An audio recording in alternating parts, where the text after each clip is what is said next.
Welcome to IKS academy. Current அஃபேர்ஸில் awards பார்ப்போம். ஸ்போர்ட்ஸில் கொடுத்த அவார்ட்ஸ் தான் பார்க்க போகிறோம். தியான்சந்த் கேல் ரத்னா விருது 4 பேர் கொடுத்துருக்காங்க.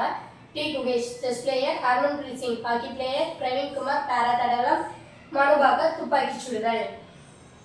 மனு பாக்கர் ஒரே ஒலிம்பிக்கில் 2 பதக்கம் வாங்கின ஃபர்ஸ்ட் இந்தியன் பிளேயர் மனு பாக்கர் தான். துரோணாச்சாரிய விருது சுபாஷ் ராணா பேரா துப்பாக்கி சுடுதல். தீபாவளி தேஷ்பாண்டே துப்பாக்கி சுடுதல். Sandeep Sangwan hockey player. வாழ்நாள் சாதனை விருது இதில் எஸ் முரளிதரன் பேட்மிண்டன் பிளேயருக்கும் அர்மாண்டா டெக்னோலோ கால்பந்து வீரருக்கும் கொடுத்துருக்காங்க. அர்ஜுனா விருது 32 பேர் கொடுத்துருக்காங்க. இதில் தமிழ்நாட்டை சேர்ந்தவங்க துளசிமதி முருகேசன், நித்யஸ்ரீ சுமதி சிவன் அப்படிங்கிற 2 பேரா பேட்மிண்டன் பிளேயருக்கு அர்ஜுனா விருது கொடுத்துருக்காங்க. அர்ஜுனா அவார்ட்ஸில் வாழ்நாள் சாதனை விருது சுச்சா சிங் தடகளம், முரளிகாந்த் ராஜாராம் பேரா நீச்சல் அப்படிங்கிறவங்களுக்கு கொடுத்துருக்காங்க.